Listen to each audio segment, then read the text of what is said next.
Howdy, everybody. Good afternoon. Uh, I'm Curly Hall, R.W. Hall. I'm with the Federation of Black Cowboys, and I'd like to welcome you to our hacienda, Curly's Cowboy Hacienda. And with that in mind, I'm going to tell you a little story about why and how I became a cowboy. You know, we're living here in the urban area, New York City, Queens, but you know, there's not many horses and there's not many cattle and things of that. So how do you get to be called a cowboy? You know, so many years ago when I was a little fella, maybe 10 years old, my mother and father, they had taken me to Lynn's Riding Academy. You know, that's in Forest Park. But what happened is that when they took me there to sit on the horse and just get pony riding and everything, it puts a spirit in me. It put a spirit in me that I couldn't kick. That spirit kept on running. I would always be interested in riding a horse. And you know what happened? When I was 13 years old, I used to go out and start shining shoes every day, every weekend, every evening, whenever I could, to make money to ride the horse. I used to go, me and two other my buddies. If they didn't have the money, I would pay for them. You know, at that time, it was only $1.50 to ride for an hour, you know, on the horse. You know, so I say that to say that it was so much fun. And I became so adapted to getting on the horse and riding. At the stable team leader and everything used to let us go out by ourselves. Actually, we were just 13 years old, 14, 13, and we were taking the horses out by ourselves because we knew the trail. And we were good riders. We got on it. All the young kids going into different teams and athletic, what do you say, if they're gymnastics or swimmers, they all are very good at the age of 13 and 14. You know, so it wasn't a problem for us to become good riders and enjoy that type of thing. So as we rode, we went every weekend.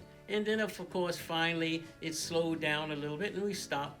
But once I got married, I went riding every so often. I had children. I had my children go to riding camp with horses. And I was still all embedded in the idea of horsemanship. You know, one of the things that really set me up as well is that I had gone to Madison Square Garden.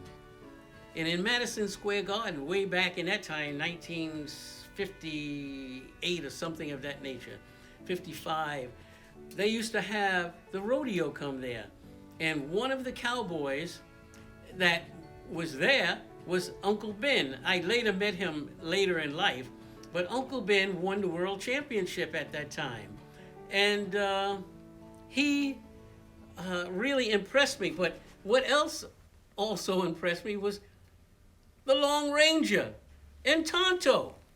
You know, the Long Ranger and Tonto were on the movie pictures all the time, and the television and the Cowboys and in the theaters. And I was so in love with that idea. They had them ride around in the arena. You know, during that course of time, the Lone Ranger and the different other actors, they used to assist the rodeos to make more of a crowd, to have more people come to their rodeos. But in Madison Square Garden, as I was told, they didn't have a problem packing the place. And I was there with the Cub Scouts, my Cub Scout troop. And I remember saying, oh, gee, I would love to do that. I would like to be on that horse riding around the arena like that. And sure enough, many years later, I was in one of the rodeos in Philadelphia. I think it was at one of the colleges. There was, I can't remember which the name of the arena was, but we rode the rodeo there. And I remember enjoying, loving the idea that I'm riding in a rodeo. So it was really a great part. And someday you might enjoy it as well. If but horsemanship is going down and down, not as many horses around as before. But we of the Federation of Black Cowboys and Cowgirls now are a part of the New York City area. And we're also giving horseback riding lessons and teaching the kids about the old time, historical men, cowboys and cowgirls. There was, as you might have heard the name, Bass Reeves. He was the first black marshal of the states, of the United States. And one of his things, he used to dress up all the time. When he dressed up as a little, a hobo, or dress up as any kind of makeup or something, he used to come in and catch his criminals like off guard. And he would actually arrest them because they didn't believe or know he was a marshal, U.S. Marshal. And the story today is the Lone Ranger theater, the Lone Ranger movie, the Lone Ranger episodes were created because of Bass Reeves, who they imitated in their portions of the silver bullets and different things of that kind. Oh man, you wouldn't believe how many black cowboys and cowgirls there were that made a lot of historical settings back in the West. One thing, do you know where the word cowboy came from? This is always amazing to me.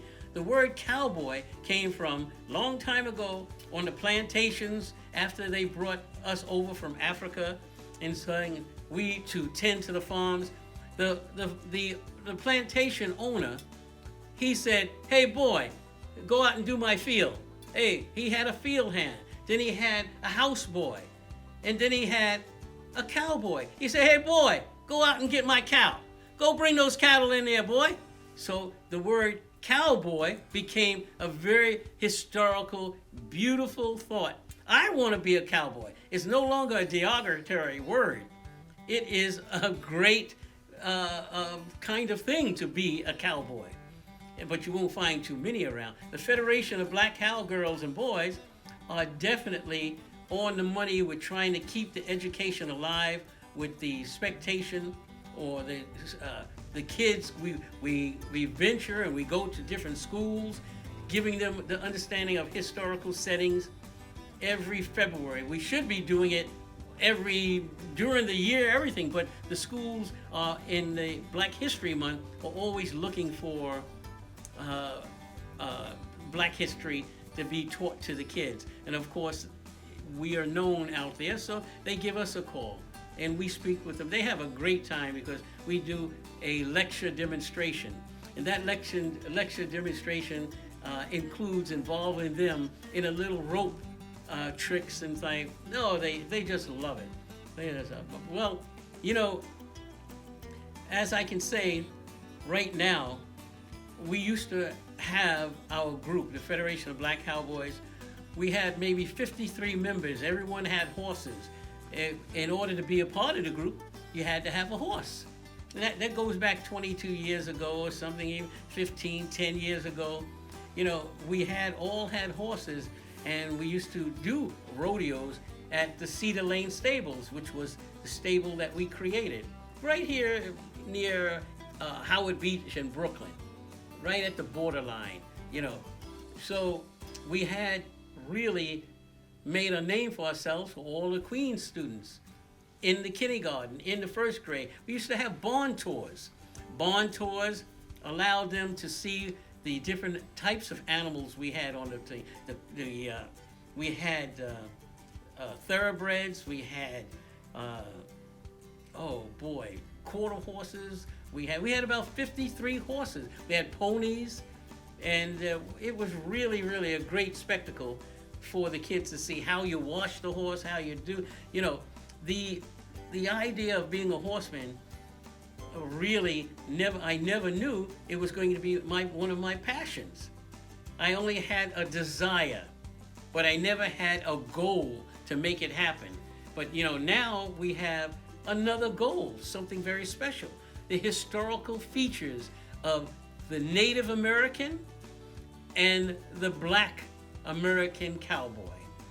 And also, along with that, we are doing the history of the slaves and the black slaves that were brought over from different parts of Africa. Right now, we have our museum that we're opening up, and we would like you to visit. Right. Okay, you know, I was just talking about rodeo.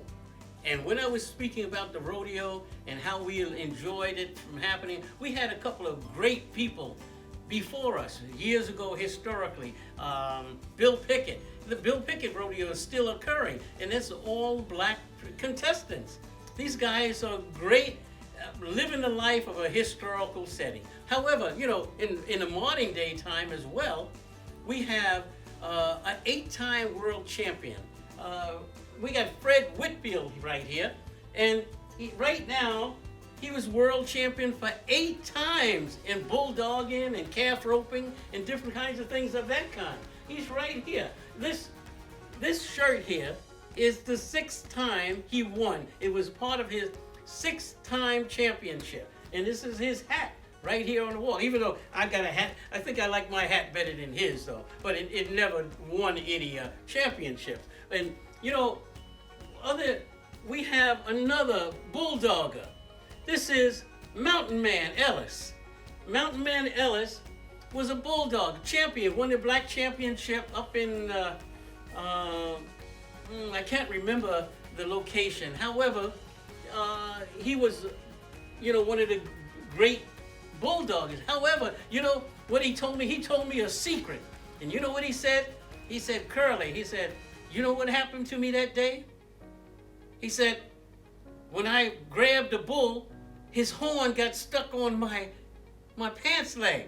And his horn ripped my pants, but it stayed in, and I was able to pull him over with my weight and with my arms. So he said, I had a little extra help that day winning the championship. And I laughed so hard because we know how hard it is to turn over one of them calves, real hard. But you know, Mountain Man, he also was our chef cook. He would be a hunter. He would go out and get the deer. He would go and get the rabbits and make the stuff right on our campfire and all of that. This is some of the pans. These pans, pots and pans, are over 250 years old. But these pans here created all of the food for all of the cowboys. Sometimes we have 30 cowboys on a particular, what would you call it? Not a ranch site, but out when we would take a big trail ride and everything. But you know, we had a great time. And let me introduce you to our place. Hey, howdy everybody. Howdy, this is Cowboy Curly here. Hey, good afternoon, good morning, everything. I want you to say howdy everybody. When I say howdy, you say yeehaw. Howdy everybody, yeehaw. Mighty fine, listen up. My name is Cowboy Curly, and I welcome you to the Hacienda. And this is the home of the Federation of Black Cowboys. You know, we often say that we enjoy animals, but you know, we enjoy our animals. We've got several of our horses here. We got Jay Diamond, and we got Fire, and we got Sparky, all of the horses in which we enjoy riding. You know, many years ago, we used to ride the range. And we used to herd cattle. And how do you herd cattle? You get on the horse and you're taking them to market. But do you know what this is? This is called a whip. But this whip is not made to hit horses or anything. It's for the purpose of herding the cattle. See, a number of times we used to ride and have about 1,000 herd of cattle. And some of the cattle used to strand themselves and go far away up into the grassy area. And down here was all plains with sand and dust all in our nose. That's why we had to cover our faces up. You know, so we used to go up and have to go ride over, get the horses, ride, and get the cattle. We had to make the cattle turn. And the way you make the cattle turn is with the cracking, the sound of the whip. This is called the cracker. The fall and the cracker. Now, what happens is that the way you crack the whip, hip, hip, hip. When you're on the horse, hip, hip. And, you know, the cattle would turn during that time. There was different ways to crack the whip, hip, hip, hip, hip, hip. You know, a long time ago, also, wasn't so long for me because I'm on my way out, but when we would get on the farm, we get having our grub at nighttime after we pushed all the cattle, what we used to do is have a little game. And wait a minute. Do you know what this is? This is, no, not just a rope. It's called a lariat. A lariat. It's not an item in which you jump rope, what the children do now, but it is something that we used to play with.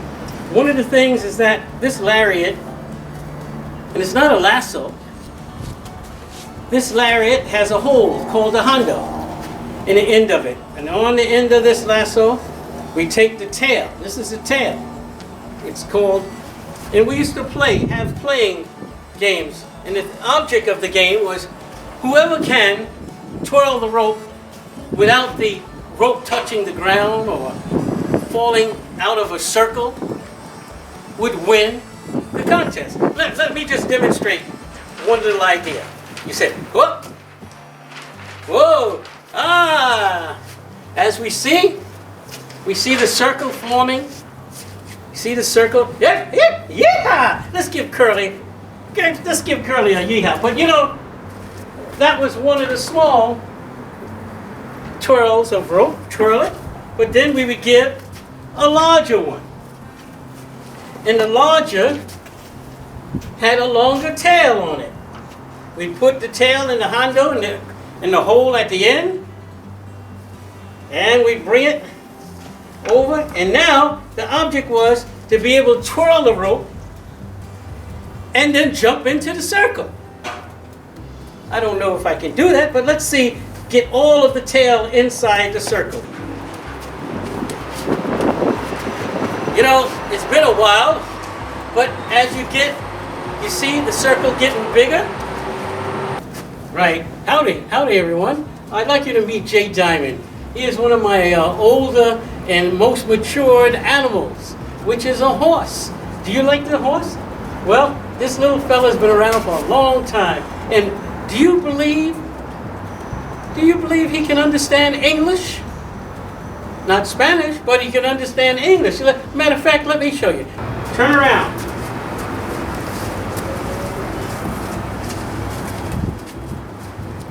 Good boy, you did all right. Okay, little fella. Now, okay, you want to count? Count to 8. 1, 2, 3, 4, 5, 6, 7, 8. Okay, now you're counting correctly. Give me a smile. Go ahead. Smile. Good boy. Take my hat off now. Take my hat off. Uh-oh. Pick my hat up. Pick it up. Pick up my hat. Give it to me. Dust it off. Good. Thank you, Jay Diamond. Thank you. You're out on the prairie. Like that, huh?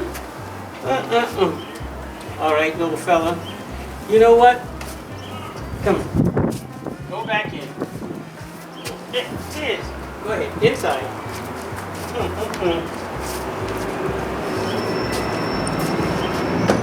We're just going to grab him around and we're just going to take him. We're going to show him. Come on, buddy. Come on. We're not going to hurt you.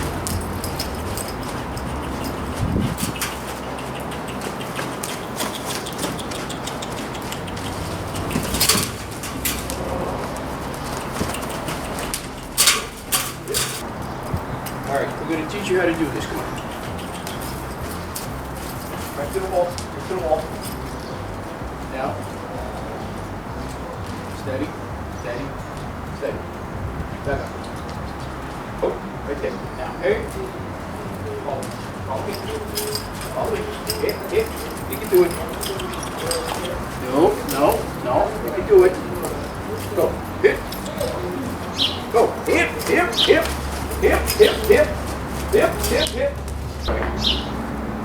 He's got a little problem with commanders, you know. He's a little sour in that sense, so it'll take time for him to start learning how to rotate again. So we're going to take him by ourselves to show him.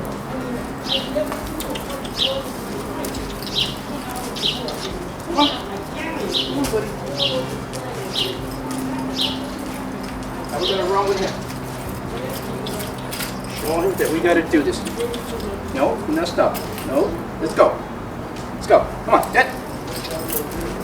Come on.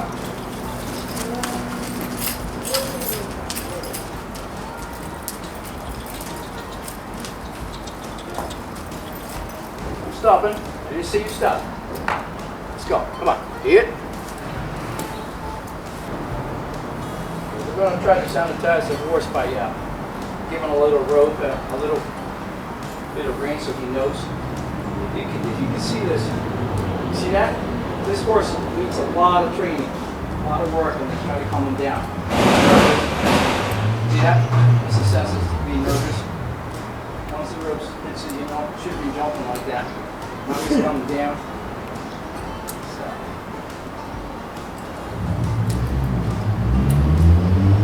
Sabotage the horse first. Sure. How's that? Let's see what happens when he touches hindquarters. There you go. See?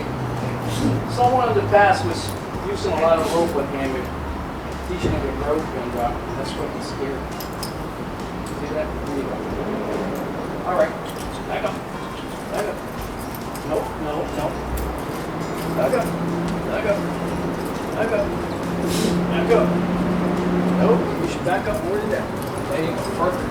Perfect way. There you go. Boom. Right there. Good stuff. Correct.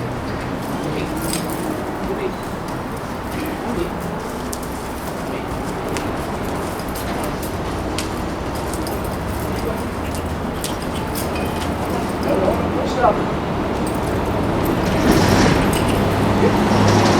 Stop it. Let's go. Yep. Let's go. And hit.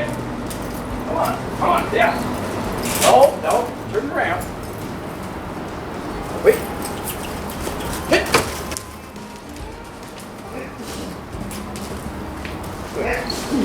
I mean, that's as much as you're going to get from him right now. You know, he's taking a lot of this. It's hard for him to understand again that he has to do that. So he needs a little bit of work. So, all right, no problem. It's okay, bro. It's okay. Good horse. Always got to give him the okay that they're okay. Show him you know, they're good horses. You know, don't abuse it. I don't believe in abusing animals. So the bottom line is they got to learn themselves. It's like a kid, you know. The more you yell at the kid, the more you scream at him to warn him. They can protect yourself. I work with them a lot. So take your time. Those 10-15 minutes we give them work, it's a lot of work for them, believe it or not. So do understand, I don't mean physically. You're good. You gotta teach them how to be next to you and learn how to go around, so this way, when it's time for them to run, they're gonna run around, they're gonna follow you. And you're gonna follow the commands. Come on. Don't stop it. Will you stop? Go. Go. Wait.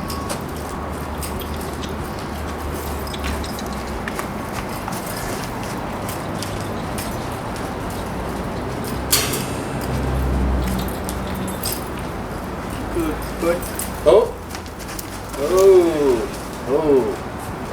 There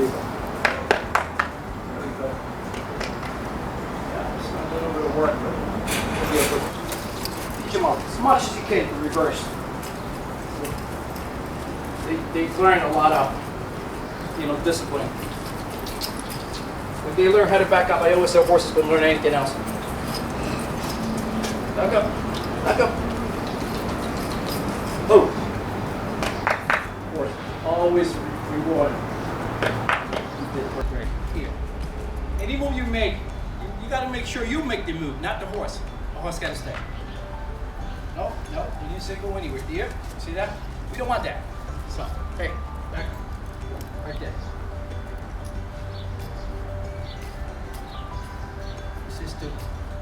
Some horses, they tend to move away when you try to saddle themselves. The way I work with them, I work a lot doing this. Put that saddle on him, Yep. and he will start to try to move away. Yep. Hey!